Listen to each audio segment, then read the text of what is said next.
Hey, y'all. Welcome back to the Woman's Hustle, Thrills and Spills of Entrepreneurship.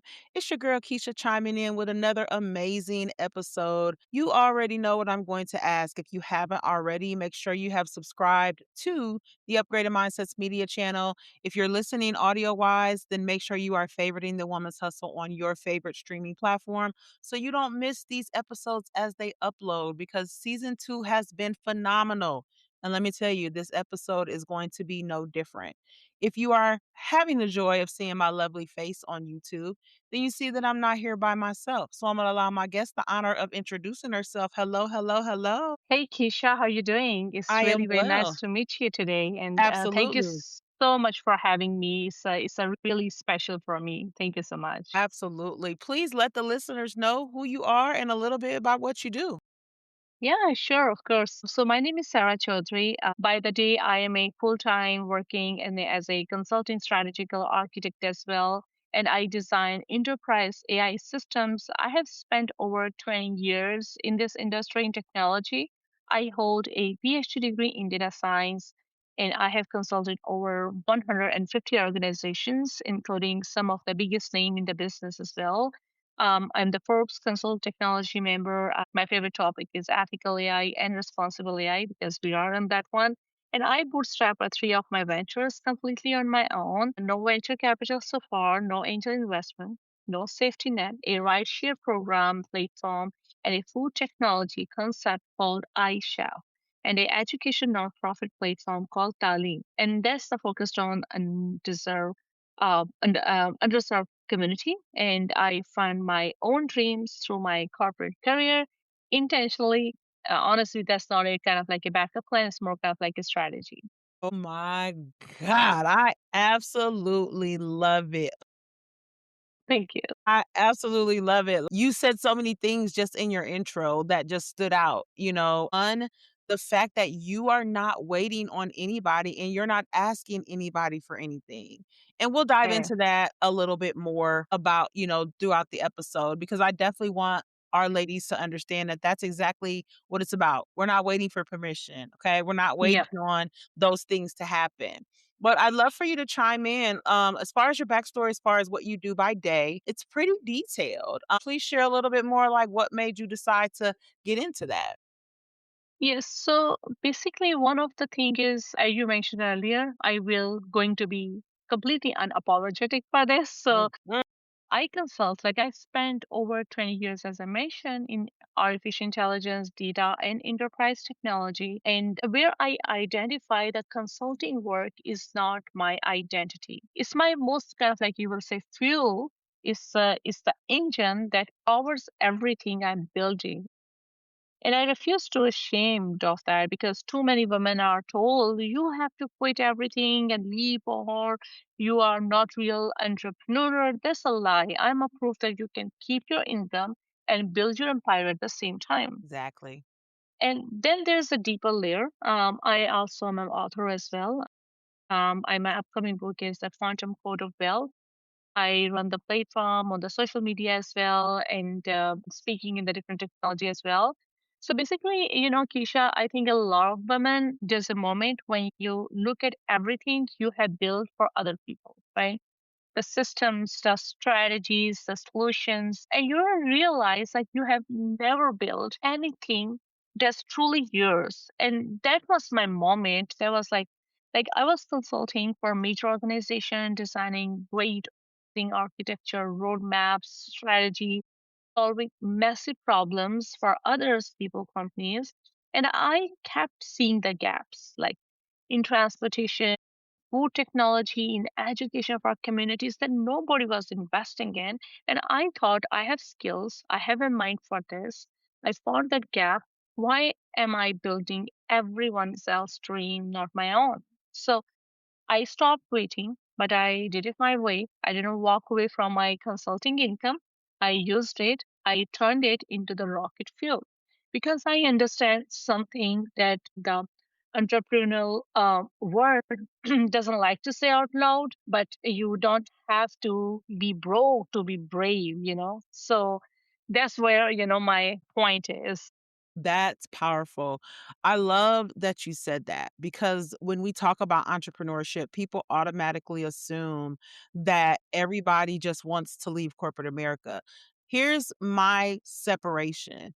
If you are not satisfied in what you're doing in corporate America, there needs to be a conversation. But Yeah. that's not the case for you. You love what you do in your corporate job. That is great. You are purpose driven in that. I absolutely love that. And I love how you also used your corporate job to identify the gaps for you to step Mm, out and do things outside of that. That is so important. I had one of my founding business partners with UPM Business Suites. That's the exact conversation we had like 6 years ago. She's like, I'm utilizing this job to help me with, the back end marketing. I'm using it to help me mm, understand like the quotas and things that need to be met, because she likes, she's real big into fashion, but mm, she also wanted to know the back end instead of just, wearing the clothes and stuff. So it's so important for us to understand that even when you are in that corporate space, use it to fill in the gaps when you know what I'm saying, when you're trying to build the business side of things. I love it. And I'm glad that you're telling ladies you don't have to, because they do say that. Oh, you're not an yeah. entrepreneur, you still work. Yeah, No, exactly. I have my Yes, yes. business too. So what do you mean I'm not an entrepreneur? So Exactly. Yeah. absolutely. I love that you touched on that. And I'm glad that you're unapologetic about that because we have so Mhm, many people trying to define us in so many ways anyway. So it's really just your journey. I want to mm, touch base on the capital side of things. You talked mm, about using your corporate job to fund the business. mhm, Like you were very unapologetic in not seeking out capital, even though you were, paying for it through your mhm. corporate job. Why was the reasoning for you not seeking out the capital? First of all, I wanted to build something where the vision could not be diluted. That was the Mm, main reason, right? okay. Because when you take the outside money, you take outside opinions, That's true. which I still do because I have a mentors, I have a group of mentors, great VCs as well, and I respected that path. I respected their, feedback as well. It works for a lot of people, but for me, the thing I am building a rideshare platform. I share Colleen, Zora. There's some other ventures that I'm CTO and co-founder, but these come from a very personal place. They come from the gaps. I have seen my own community in the lives of people I love. I was not willing to sit in a boardroom and have someone tell me that serving underserved community is not scalable enough, right? Or profitable thing or something like that. So I decided to fund it myself, which is a harder part. It's slower, but every brick is mine, right? And nobody can take that away. So that was one of the thing. And other thing is like that when you work with the outside venture, I'm not saying it's a bad. You are like, especially when you are working with the, in the boardroom and all this Right. stuff. So I consult, I use my 20 plus year in AI and enterprise technology to generate the income that funds my own dreams. And again, I'm completely unapologetic about that. Like Nelson Mandela said, Love it. something that stays with me. Uh, you say it always seems impossible until it's done. So every venture I am building looked impossible on paper.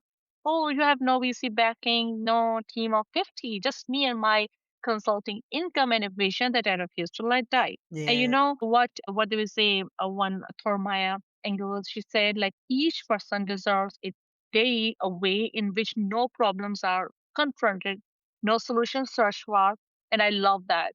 But honestly, I don't get those days right now. But I'm Right, okay right. with that, because the season of building requires sacrifice, and I chose to sacrifice intentionally rather than sacrificing my ownership to someone else. And I will again say one more quote of Rumi, like what you seek is seeking you. And I believe the right capital, the right partner, the right investor, they will come when the foundation is so solid that nobody can shake it. And that's what I'm building right now, pretty much built. And a foundation that's mine, built with my own resources, my own sweat, my own sleepless nights. So when I do sit across from an investor one day, I won't be asking for permission. I will be offering them the privilege of joining something that was already built to last, and they can put their expertise in there. So, to answer your question directly, I'm not anti capital. I'm pro timing. I'm a pro ownership.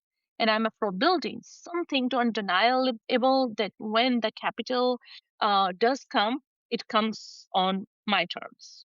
I mean, it is possible. I love it. I love it, love it, love it. Everything she's saying is so true. Mm, I applaud you so much because you are doing what so many of us really want to do. We strive for this. We dream about these things, and you are real life walking that journey. Now, we won't sit here and say that it's an easy journey for you, right? And mhm. that's why we talk about the thrills and the spills, right? We Yes, know that exactly. anything that we want in life does not Mm, come easily. mm. Yes, You already got exactly. it in your head that, okay, I know Mm, what I'm about to do is breaking barriers and it's something that's not common for everybody because yep. they see this specific route. You already have that mindset. And it goes back to what I teach with upgraded mindsets. Your personal mindset has to be in alignment, ready to Yeah. endure the growth that comes from doing things your way. I Mm. absolutely love it. I'm so excited, like, Thank you because so much, it's Keisha. so That's very appreciating. You know, it is. it's basically giving more motivation. Yes, you are such a breath of fresh air. Thank you. Talking about like what it means to build a life that fits you, not the expectations, right? Because Mm, again, you're defying the societal term entrepreneur because you're still doing your full-time consulting and still mm. building over here, breaking those Yeah. expectations. I'd love to Yes. hear how you're like balancing like your goals with like the real life limits if you have any. Is there any restrictions that have attempted to stop you or things that you may be coming up on or have crossed that have limited you that you've had to come across? How have you balanced all of that? Yes, Keisha, it's a really great question. And honestly speaking, I came with this question every second day.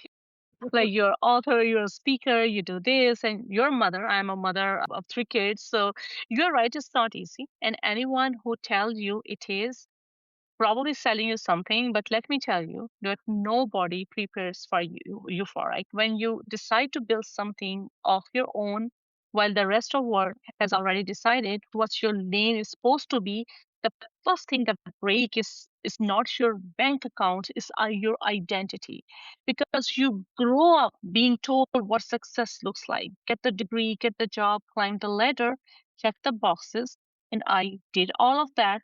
PhD, 20 years of work in AI, different councils I joins, consulting across a lot of organizations, write the book, everything, and volunteers as well. And I checked every single box. And then one day I looked at those boxes and realized that they are not even my boxes. These are what handed to me by society, by cultures, by family expectations, or I was just following the pendulum, or by a system that was never designed for a woman who looked like me, or every woman is different, to build, their own thing. So if you know, there was a one quote of Carl Jung that actually changed my life.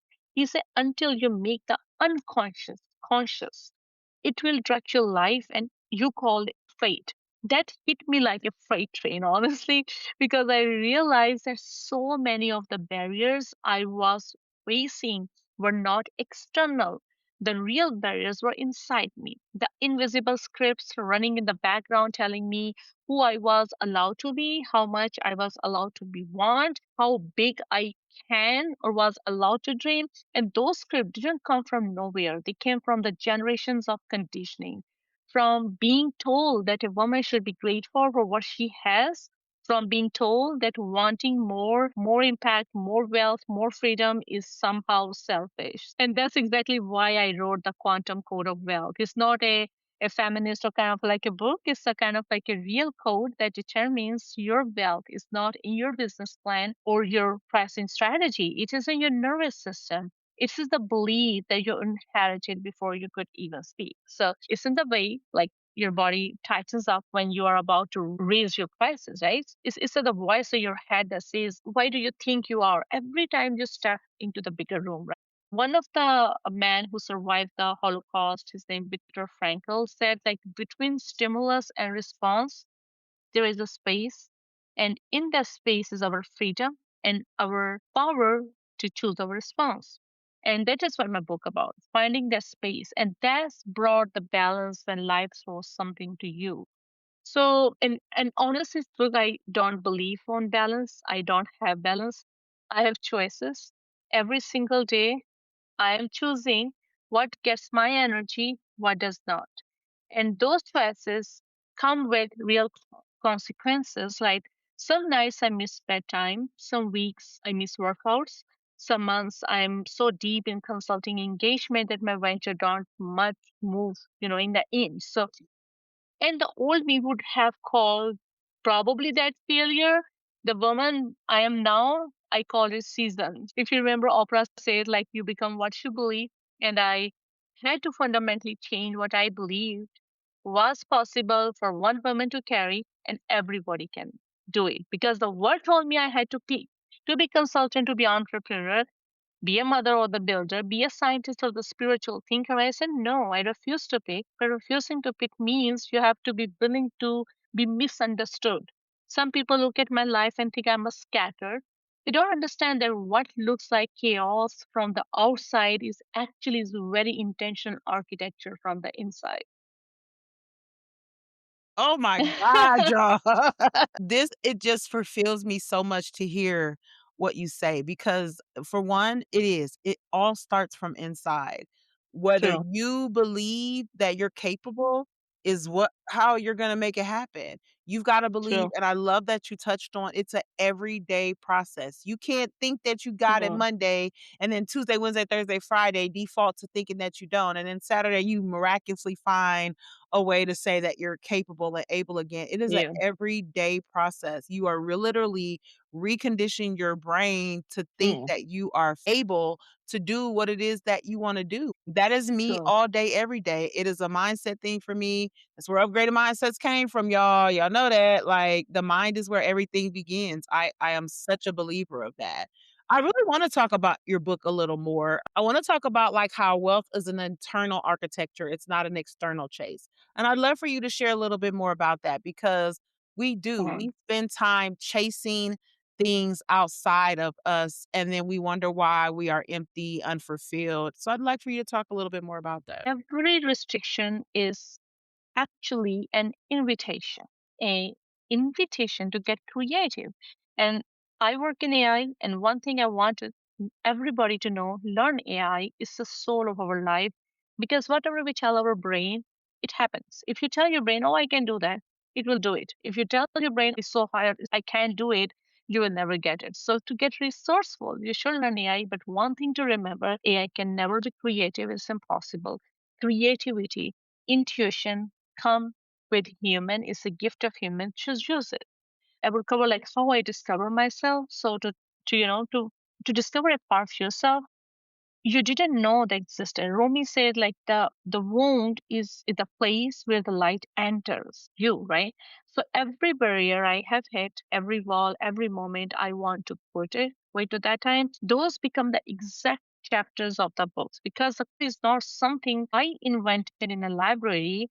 Basically, I basically take it out from my own life, from my own breakdowns, from other people as well, from my research and from the dark nights I have questioned everything. Nobody like says out loud this thing that we have been lied to about, about wealth. We have been told that wealth is something out there, something you chase, something you hustle for, something that exists in the bank account or revenue number or funding round or something like that. Or you spend your entire lives running toward the next client, to the next contract, to the next launch, to the next milestone, thinking that if we just run fast enough, wealth will finally catch us. But it doesn't work that way. And I know it doesn't because I'm the woman running on the full speed with, a lot of Right. working experience and running and running, still feeling like it wasn't enough. And one day I stopped and asked myself a dangerous question. What if wealth is not something I chase? What if it's something I built from the inside out? And that question changed everything for me because when I sat with it, I realized that wealth has an architecture, just like we have a systems that we design for different things wherever you work. Or, for example, I design enterprise architecture systems I designed for my consulting clients, the system that had done millions of transactions, the scale, it doesn't break under pressure. Wealth, same way as a blueprint, it has a foundation. It has a long bearing walls. And most of us, honestly speaking, we are trying to build a skyscraper or foundation that is made of fears or sand, which is the sand is our Right. unexamined beliefs, our inherited fears coming from generations, or our unconscious patterns around money, worthiness, or what we think we deserve. Albert Einstein once said we cannot solve our problems with the same thinking we used when we created them, right? Woo! Woo! Yeah. And Yes. that's my book in one sentence, honestly. Ooh, I love it. Thank you. You cannot build external wealth with an internal architecture that was designed for survival, for simplicity, for playing small. It won't hold. You might make money for sure, but you won't build wealth. That's why you would say the people who win the lottery, they couldn't hold it for long enough because wealth is not just financial. Yes. Wealth is ability to create, sustain, and expand without your internal system crashing. Think about it like this way. Like, for example, I designed the technology system that are built for resilience. They don't just work when everything is perfect.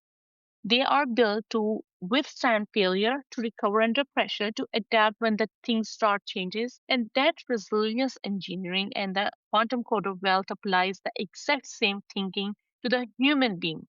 How do you build internal architecture that doesn't collapse when your contract fails through, or when an venture doesn't launch on time, when your kids get sick the same week your investor meeting is scheduled, like when life does what life does, right? So most of them my book tell you what to know, like what to do, change your strategy, fix your funnel, raise your prices, and those things matters.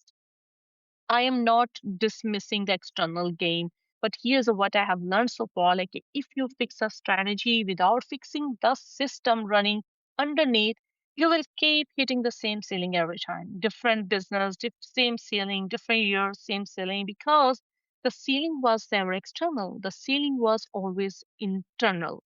And James Allen wrote something about like over 100 years ago that still shakes me, that you are today where your thoughts have brought you. You will be tomorrow where your thoughts take you. And that's not motivation, that's architecture. Your thoughts are literally the code that's building your reality. And if the code is corrupted, if it's running the scripts like money is hard to make, or people like me don't get Right. wealthy, or wanting more makes me greedy, then no business strategy in the world can override it. You have Ooh. to go into the source code and you have to find the bugs and you have to rewrite it. So, and that makes the quantum code different from Ooh. every other wealth book out there. I'm not giving you the affirmation. I'm not telling you visualize a check. I'm saying sit down, get honest, look at your internal architecture that's actually running your financial life. Where did it come from? Who installed it? And is it serving the woman you are becoming or the woman you were told to? So that's the real truth about my book. Well, listen, y'all definitely gonna wanna get that book after this. I'm telling you right now, because I cannot wait to read it. Like, it just solidifies and confirms everything that I already believe, and, even someone that has been doing this for, almost 6 years, there's Hmm. nothing wrong with continuously getting the confirmation that you are on the path Yes. of where you're supposed to be going. I absolutely love it. Like, you have just confirmed so many things for me today, and I appreciate that. I appreciate you for just doing things without asking for permission. You are the epitome of building your own path without waiting for Hmm. permission, and I love that for you. I love it for me, and I loved it for all women who will listen to this episode and say, "You know what? I just did not think that that was something that was possible." But as I listen to Sure. this, I absolutely know it is. So before we get It, ready to wrap up, Sarah, I would love for you to just share some motivational words to the woman that is maybe interested in entrepreneurship, whether they may want to leave their job or may not. Someone that is, just kind of stuck, and mhm. someone, that just needs to maybe learn a little bit more about creating their own path. I'd love for you to share some insight on. I have learned, that the path calls me this path that I'm in has cost me sleep, tears, relationship, version of myself that I had to let die, and I wouldn't trade a single second of it. Let me share what I wish someone has told me when I started. So the first thing I learned is that the path will break you open, and that's the point. We have been taught that success is supposed to feel like a straight line, like you get the goal, make the plan, execute the plan, celebrate. But that's not how it's worked, not At even all. close. At all. Yeah, you know that, right? I do. Yeah, the real path looked like chaos. It looked like 3 steps forward and 5 steps sideways, and 1 step into the wall you didn't see coming. And in every those moments, every part of you wants to quit. Every voice in your head say, "See, I told you this was not for you." And a lot of people are there as well to say that. But here's what I have learned: that voice is not yours. That voice belongs to every person, every system, every experience you told that told to you to play small. And yours only job as an entrepreneur is keep going anyway. Nelson Mandela said, and I love it, like, don't judge me by my success. Judge me by how many times I fell down and I got back up again. Here. That I hold on to that, because on this path I have fallen more than I have stood, honestly speaking. And I have had consulting contracts and with no warning. I have poured money into ventures that were not ready. I have missed my daughter's school events because I was chasing a deadline that turned out to mean nothing. And I cried as well. So the weight of building everything alone felt unbearable. And every time I got back up. And that's a special thing. And it's not because I'm a special, not because I'm stronger than anyone else. No, Right. I'm same like as average person, but because the vision inside me was louder than the pain around me. And the second thing I learned, though, then this one took me years, is that you have to grieve the woman you thought you were supposed Oh, to, you know. And nobody, a lot of people doesn't talk about this. When you step into entrepreneurship, when you decide to build something that's truly yours, you're not just starting a business, you are basically ending an identity.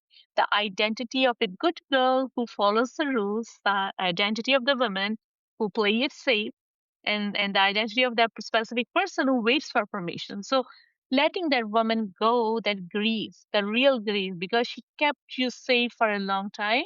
She got you the degrees, she got you the career and the respect, but she can't take you where you want to go, actually. And you have to love her enough to let her rest. There's a one announcement they wrote, like, and the day come when the risk to remain tight in the bud was more painful than the risk it took to blossom, right?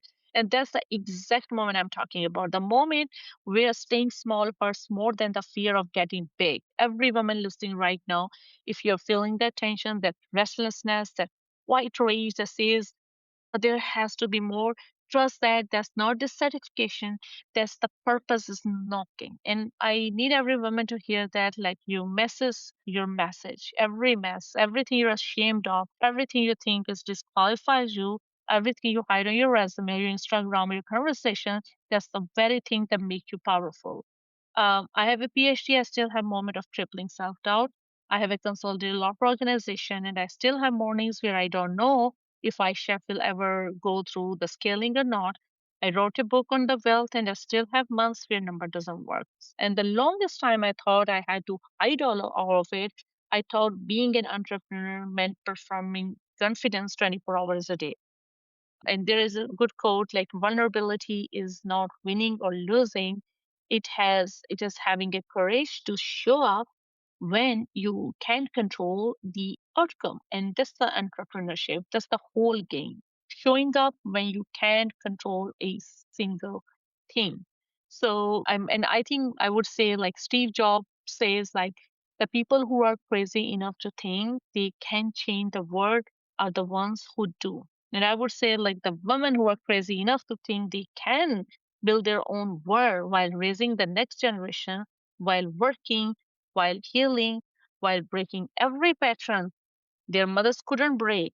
Those women are just entrepreneurs. They are revolutionaries. And if you are listening right now and feel that fire in your chest, don't you dare to let it go out. Don't you dare. Like the word me is what you're building. Even if the word doesn't know it yet, but you still need to go ahead. Absolutely. Powerful words to end our episode. I love it. Sarah, this has been an Thank you amazing, so much. amazing time. Like you have inspired me beyond measure today. I did not expect, but I'm glad that I Thank you did. so much. And I appreciate you so much. Please let them know where they can find you, website, socials, all that good stuff. Sure. You can find me at my full name, Sarah Choudhary.com, Choudhary. It's my website. It has all the links, everything, Instagram, Facebook, my no, my non-profit, my organization, my VY Institute, my book upcoming, everything is over there. So feel free to check it out, and I will keep updating with the future as well. And yep, thank you so much, Keisha. I appreciated that. Absolutely. Thank you. Listen, guys, if you took away anything from this episode, let us know in the comments, whether you are listening audio, whether you are listening on YouTube. And also share this with another woman entrepreneur, woman who is thinking about the business. These are the resources, the tips, the strategies, the insight that you need to build that inner confidence because, as Sarah said, it starts from within. All right. Thank you guys so much for tuning in. Again, make sure you have subscribed to the channel and the podcast. And until next time, guys.